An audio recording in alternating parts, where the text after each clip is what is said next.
최근에 이 심각한 기후위기 때문에 우리는 이 창조절을 환경을 보호하고 또 기후위기를 극복하는 절기로만 생각하는 그런 경향이 있습니다.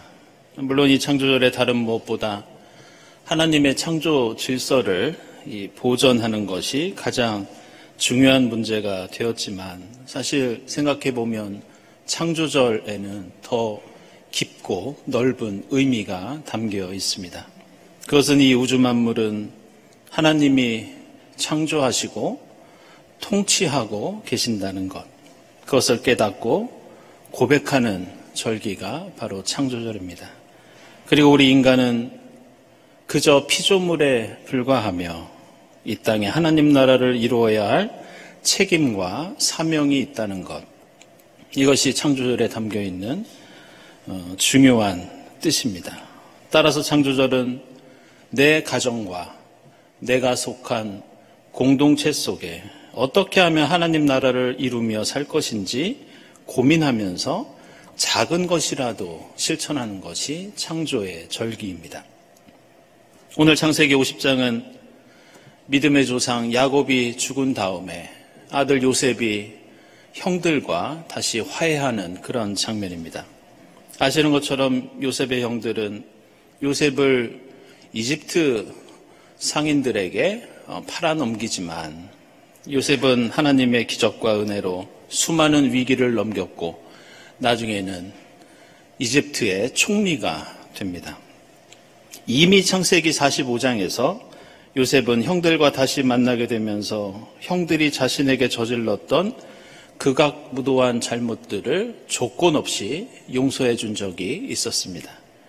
그런데 오늘 창세기 50장에서 다시 한번 요셉이 형들을 용서하고 있는 것은 형들이 요셉이 또 보복을 하지는 않을까. 아버지가 살아계실 때는 자신들을 봐줬지만 아버지가 죽은 다음에 자신들에게 보복하지는 않을까 걱정하고 근심하고 있었습니다. 그걸 알고 있던 요셉은 다시 용서하면서 형님들을 안심시키고 있습니다. 우리가 이미 잘 알고 있는 이야기지만 저는 이 장면을 볼 때마다 큰 감동을 받습니다. 특별히 요셉이 했던 그 말들, 그의 표현을 보면 큰 은혜를 받게 됩니다. 그냥 저는 괜찮습니다, 형님들 용서하겠습니다, 이것이 아니라 내가 하나님을 대신하기라도 하겠습니까? 형님들은 나를 해치고 커다란 악행을 저질렀지만 하나님은 그 악을 선으로 바꾸셔서 생명과 구원의 역사를 이루셨습니다. 이렇게 자신의 감정이 아니라 하나님을 향한 신앙 고백을 토대로 형들과 화해하고 있습니다. 오늘 요셉의 태도는 보기에는 아름답고 말로는 쉬울 것 같지만 요셉이 보냈던 수십 년의 세월을 생각해 보면 사실 그렇게 쉬운 용서는 아니었습니다. 인간은 누구나 인정받기를 원합니다. 그래서 자신을 무시하거나 피해를 입힐 때 분노를 표하고 복수하고 싶어하는 것이 일반적인 인간의 마음입니다. 그러나 요셉은 형들을 용서했고 그 용서도 그의 기질 때문에, 성격 때문에 한 것이 아니라 하나님과 동행하며 하나님이 어떤 분이시고 그분의 뜻이 무엇인지 깨달았을 때 바로 그 하나님의 베풀어 주신 사랑과 은혜 때문에 형들을 용서하고 사랑하고 그들과 화해하고 있습니다. 오늘 우리가 함께 읽은 이 마태복음서에 나오는 예수의 비유는 이러한 요셉의 용서와 화해와 사랑의 원동력이 무엇이었는지 그것을 우리에게 더 구체적으로 알려주고 있는 그런 말씀입니다. 오늘 복음서에서 예수께서는 우리가 요셉처럼 살아야 하는 이유는 우리 인간은 모두 주인에게, 하나님에게 1만 달란트의 빚을 진 사람들이기 때문이라고 가르쳐 주십니다. 이 종은 주인에게 1만 달란트라는 어마어마한 빚을 갚아야 했지만 주인이 종을 가엾이 여겨서 빚을 공짜로 탕감해 줍니다. 그런데 이 종은 그런 큰 빚을 탕감받았음에도 불구하고 자신에게 100데나리온의 빚을 진 동료가 돈을 갚지 않자 멱살을 잡고 협박을 합니다. 그래서 동료가 갚지 못하자 감옥에 넣고 갚을 때까지 풀어주지 않습니다. 그러자 이 종의 빚을 탕감해 주었던 이 주인은, 이 왕은 내가 너를 불쌍히 여긴 것처럼 너도 내 동료를 불쌍히 여겼어야 하는 것 아니냐, 이렇게 분노하면서 이를 감옥에 가둡니다. 느끼셨겠지만 예수께서 가르쳐 주신 이 비유는 우리 그리스도인이 어떤 존재고, 우리는 왜 사랑해야 하고 우리는 왜 용서해야 하는지 그 의미를 가르쳐주고 있습니다. 오늘 종이 주인에게 탕감받은 액수는 1만 달란트입니다. 한 달란트는 노동자의 15년치 품삯에 해당됩니다. 예수께서는 지금 제자들에게 너희가 하나님께 받은 은혜를 비유더라도 굳이 액수를 계산해서 밝힌다면 그것은 15만 년치 일당에 해당되는 가치다, 이렇게 말씀합니다. 그런데 이 종이 자신의 동료에게 빌려준 돈은 100데나리온입니다. 한 데나리온은 당시에 노동자의 하루 품삯이었습니다.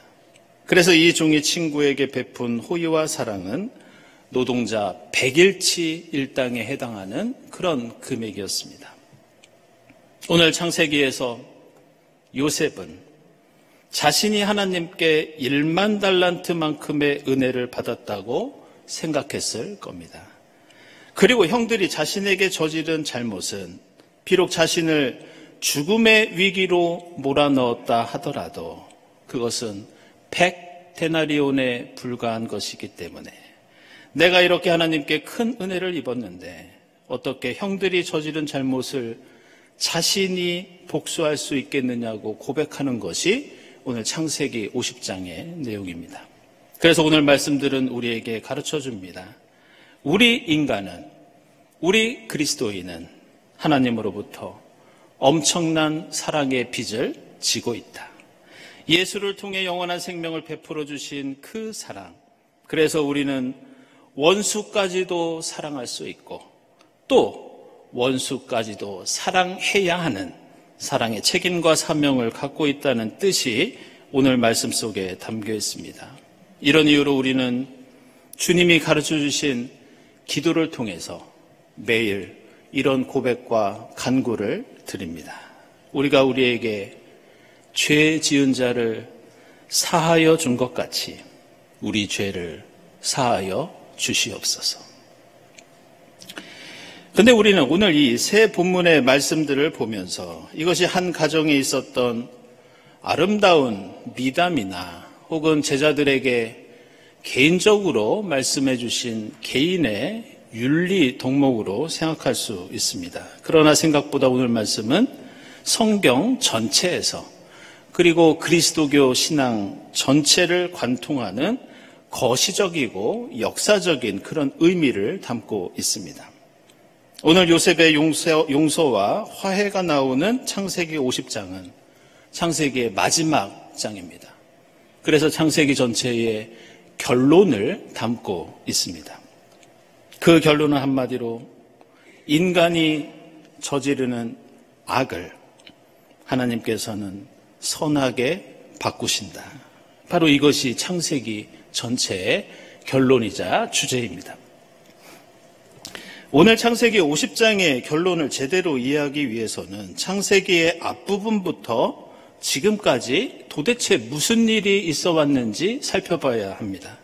창세기 앞부분의 내용을 한마디로 요약한다면 하나님께서 우리에게 베풀어 주신 선, 우리에게 베풀어 주신 사랑, 우리에게 베풀어 주신 은혜를 악으로 바꾸어온 죄악의 역사, 하나님의 은혜를 배은망덕의 역사로 바꾸어온 것이 창세기 앞부분의 주제입니다. 인간은 선악과를 먹었습니다. 가인이 아벨을 죽였고 라멕이 사람 죽인 살인을 자랑하였고 하나님의 아들들과 사람의 딸들이 악행을 저지르다가 나중에는 바벨탑을 지어서 하나님께 대항합니다. 그리고 이것이 창세기 3장부터 계속되는 인간 역사의 특징입니다. 그러나 하나님께서는 아담과 하와에게 가죽옷을 만들어 주시고 가인에게 표식을 주셔서 보호해 주시고 아담에게 새로운 아들을 주셔서 새 역사를 열어주시고 노아를 통해서 방주를 통해서 인간의 역사가 끊어지지 않도록 구원을 베풀어 주십니다. 결국 창세기가 우리에게 가르쳐주는 인간 역사는 하나님의 선을 끊임없이 악으로 바꾸어가는 모습입니다. 반대로 하나님의 역사는 한없는 자비와 은혜를 통해 인간이 끊임없이 저지르는 그 악을 계속해서 선으로 바꾸어가는 것이 하나님의 역사입니다. 따라서 창세기 12장부터 오늘 50장까지 하나님께서 아브라함과 이삭과 야곱 그리고 요셉을 부르시고 그들과 함께 하셨던 것은 그들을 통해 악을 선으로 바꾸어가는 그 역사를 이루시기 위해서 인간 죄악의 사슬을 끊기 위해서 믿음의 조상들을 부르셨고 오늘 우리도 부르고 계십니다. 그리고 하나님의 그 뜻을 이해하고 받아들이고 고백하고 있는 것이 바로 오늘 창세기 50장의 요셉의 고백, 창세기의 결론입니다. 따라서 하나님의 백성, 그리스도인의 삶이 가진 가장 중요한 사명과 책임은 끊임없이 악이 반복되는 세상 속에서 그 악을 작더라도 선으로 바꾸어가는 것, 이것이 우리의 사명이자 역할이라고 할 수 있습니다.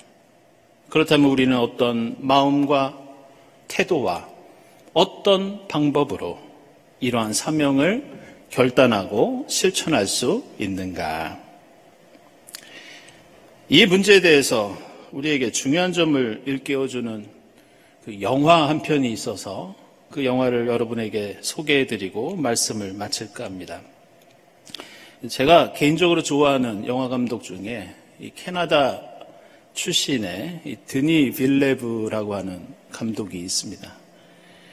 이분의 작품 중에서 시카리오 암살자의 도시라는 영화가 있습니다. 2015년에 나온 걸로 기억하고 있습니다. 잔인한 장면들이 워낙 많이 나와서 제가 여러분들에게 소개해드리기에는 좀 머뭇거리게 됩니다. 제가 이 자리에서 이 영화를 언급하는 이유는 사람들은 그리고 비평가들은 이 영화를 흔히 액션, 범죄, 스릴러 이렇게 얘기합니다. 하지만 여기에는 제가 볼 때에는 기독교 신앙의 매우 중요한 의미가 이 영화 속에 담겨 있습니다. 영화 내용을 간단하게 말씀드리면 미국의 FBI와 CIA가 범죄 집단을 소탕하는 그런 내용을 갖고 있습니다. 그런데 이 영화에는 몇 가지 중요한 딜레마가 나오고 있는데 제가 이해를 돕기 위해서 예를 들어 설명해 보겠습니다. 어떤 강력한 범죄 집단이 그 세계를 지배하고 있어서 1년에 10명씩 무고한 사람들이 희생당하고 있는데 만약 그것이 잘못이라고 그 강력한 범죄 집단을 없애버린다면 더 많은 크고 작은 범죄 집단이 생겨서 1년에 20명, 30명씩 죽을 수 있다. 그렇다면 우리는 더 많은 인명피해를 막기 위해서 그 강력한 범죄 집단을 용인해야 하는가? 아니면 더 많은 사람이 죽더라도 모든 악은 눈에 보이는 대로 없애고 도말해야 하는가? 이 문제가 여기에 나옵니다. 이 영화에는 이런 딜레마도 등장합니다. 잔혹한 범죄 집단을 막기 위해서는 우리는 불법적이고 비윤리적인 방법을 써도 되는가? 아니면 그 죄악을 효과적으로 막지 못하더라도 설령 희생자가 더 나오더라도 우리는 합법적인 수단, 윤리적인 방법만을 고수해야 하는가? 이런 문제도 이 영화에 등장합니다. 그런데 이 영화는 이러한 인간 사회가 안고 있는 악의 문제를 다루면서 그 해답을, 그 질문을 영화의 내용뿐만이 아니라 영화의 제목을 통해서 우리에게, 특별히 그리스도인들에게 더 심각한 질문을 던지고 있습니다. 이 영화의 제목 시카리오는 스페인어로 암살자를 뜻하지만 사실 여기에는 더 깊은 뜻이 들어있는데, 원래 이 말은 라틴어 시카에라는 단어에서 온 말입니다. 짧은 칼, 이런 뜻을 갖고 있습니다. 그런데 이 단어가 성경에 종종 등장합니다. 복음서에 나오는 시카리우스, 이것이 이 말의 어원인데 이게 어떤 말이냐?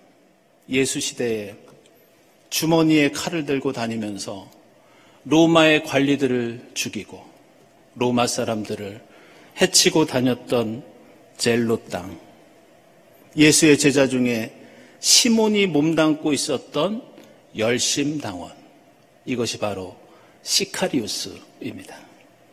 그래서 이 시카리오라는 제목을 통해 이 한 편의 영화는 우리 그리스도인들에게 이런 질문을 던집니다.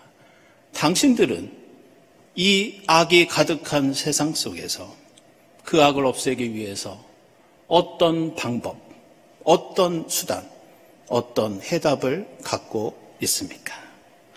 오늘 마태복음서에 나오는 용서할 줄 모르는 종의 비유는 바로 이러한 딜레마를 갖고 있던 유대인 그리스도교 공동체, 마태 공동체를 위한 가르침이었습니다. 당시 로마 제국은 예루살렘 성전을 철저히 파괴했고 마태 공동체 같은 유대인 그리스도교 공동체를 무너뜨렸으며 열심당원 시카리오스 같은 사람들을, 유대인들을 잔인하게 학살했습니다. 그 와중에 그리스도인들은 이 죄악으로 가득 찬 세상 속에서 우리는 어떤 방법으로, 어떤 수단으로 이 땅에 하나님 나라를 이루어 갈 것인지 고민하고 질문을 던집니다. 그리고 성경은 그 질문에 대해서 어떻게 보면 한가롭고 답답하고 한심하기 짝이 없는 그런 대답을 예수의 가르침을 통해서 우리에게 알려주고 있습니다. 그것은 70번씩 7번이라도 용서해라. 너희는 1만 달란트의 빚을 진 사람이니 100데나리온의 빚을 탕감해 주어라. 사도 바울은 이 가르침을 받들어 오늘 우리에게 로마서를 통해서 이렇게 말씀하십니다. 우리의 관심은 목숨을 부지하는 것이 아니라 우리는 살아도 주님을 위해서 살고 죽어도 주님을 위해서 죽는 것이니 살든지 죽든지 주님의 뜻을 지키고 세우는 것이 그리스도인의 사명이다. 이것이 오늘 창세기와 로마서와 마태복음서에 담겨있는 주님의 말씀입니다.